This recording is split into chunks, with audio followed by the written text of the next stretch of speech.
enhancing coordination for accountability and sustainability in water resource management. And with this research, we are focusing on Kerio subcatchment, and this is in Baringo County, the Rift Valley Basin in Kenya. Next slide.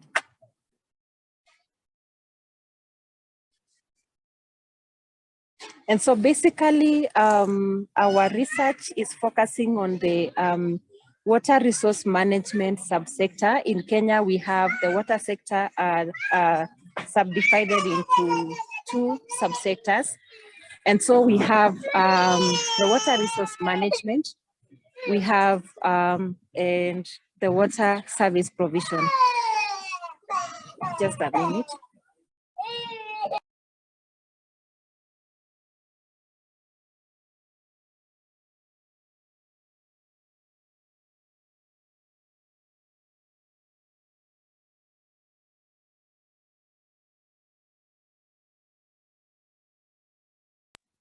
Sorry about that.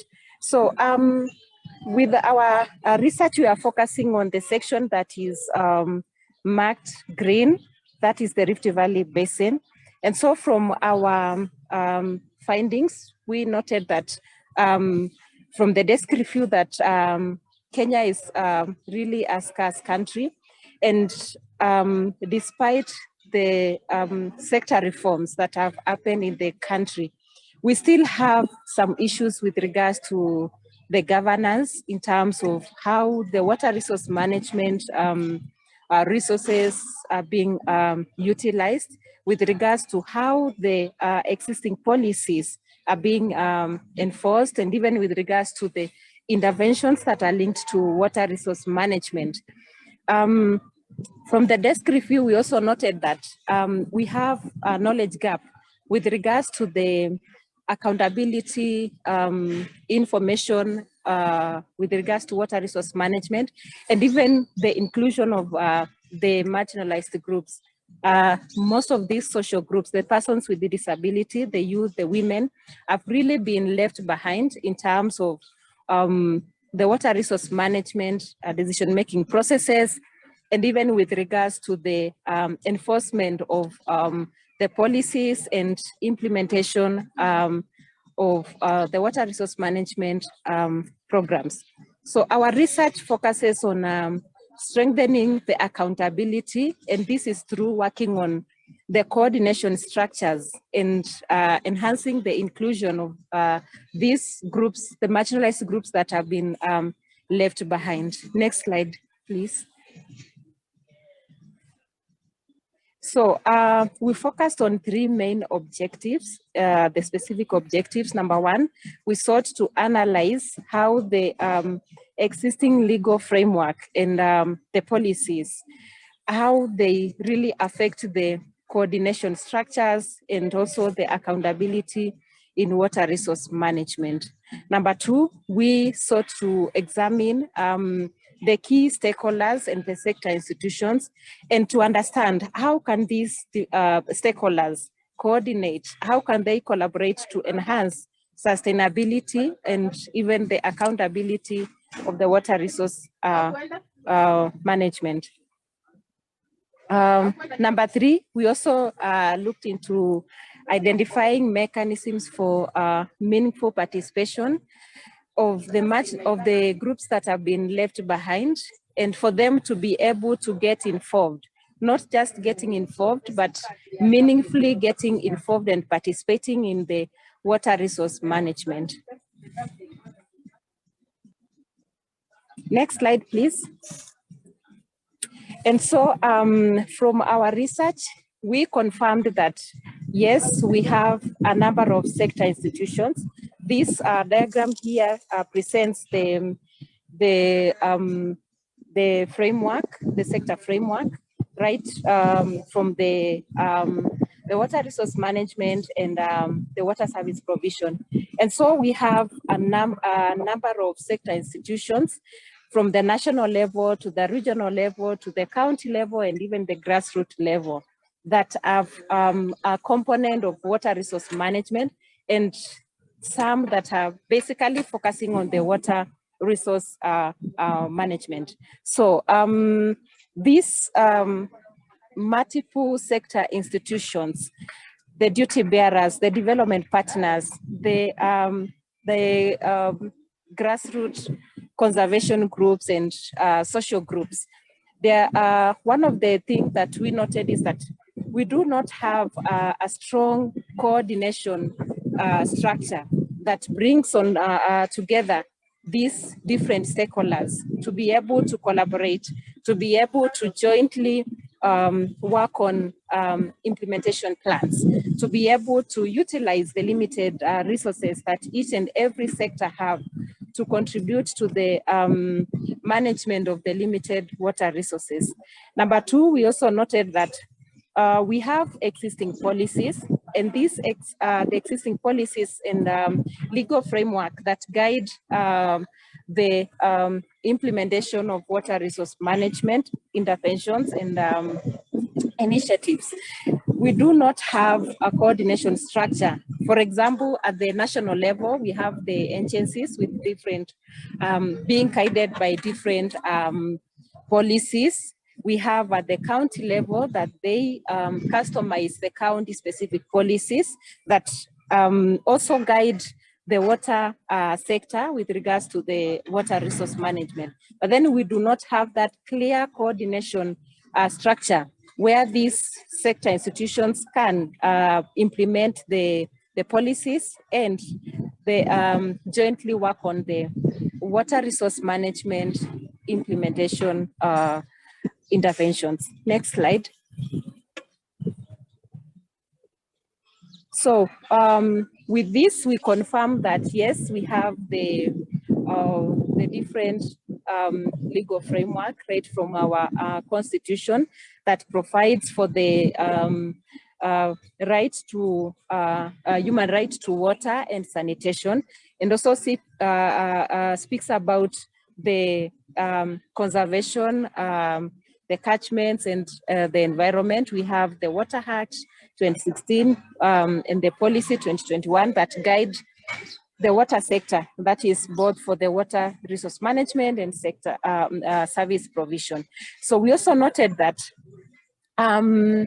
the counties, especially the specific county that we worked with, Baringo County, they have not domesticated the water policy. They are guided by the national policy. And so with this, it really affects the accountability in terms of how the implementation of the water resource management projects are being implemented. And with regards to even operationalization or enforcement of the national laws, the water policy and act, and even the constitution and the related policies, it has not been fully done, and this affects how the stakeholders relate, how they implement the projects, and how they enforce the laws that are provided. And so from our analysis of the existing laws that are linked to water resource management, we noted that there is no clear coordination mechanism where the law provides for the sector institutions to be able to work together. And even to link this with some of the interventions that we have been doing as an organization with regards to the integration of WASH and WRM, you find that most of these interventions, they will depend on the those that are in power, and if that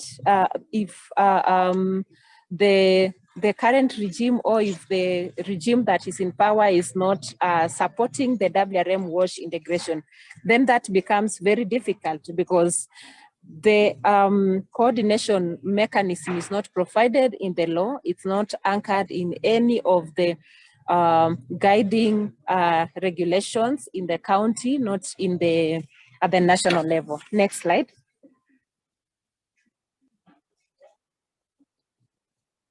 So with regards to the participation of the marginalized groups, we noted that yes, the main groups that have been left behind in terms of the water resource management, persons with disability, women and youth. Through our engagement with these groups, we conducted focus group discussions, and they stated that they do not even understand the laws. They do not even understand the offices that they should raise their concerns, or even they should engage so that they can participate. And so the duty bearers do not, during the public participation, because in Kenya we have the avenues for public participations, the public forums.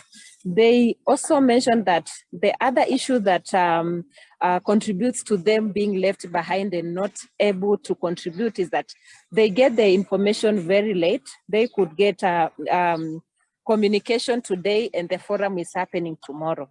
They are also not able to access the legal documents and the budget documents for them to be able to prepare and be able to contribute meaningfully in the public participation.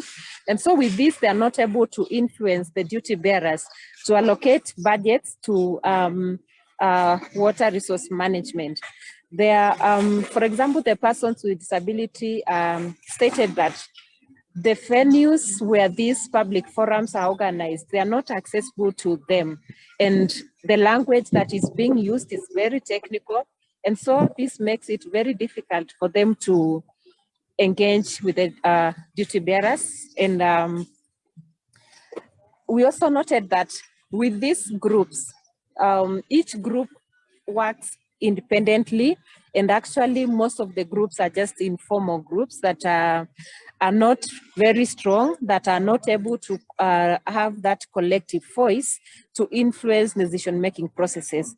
So that is one of the key challenges that affects the contribution and involvement of the social groups.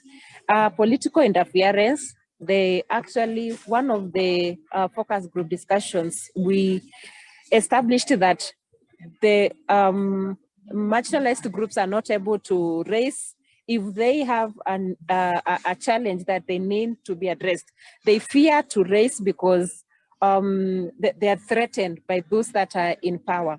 And so without the political goodwill, without the support to these groups, it's very difficult for them to get involved in the decision-making processes. Next slide, please.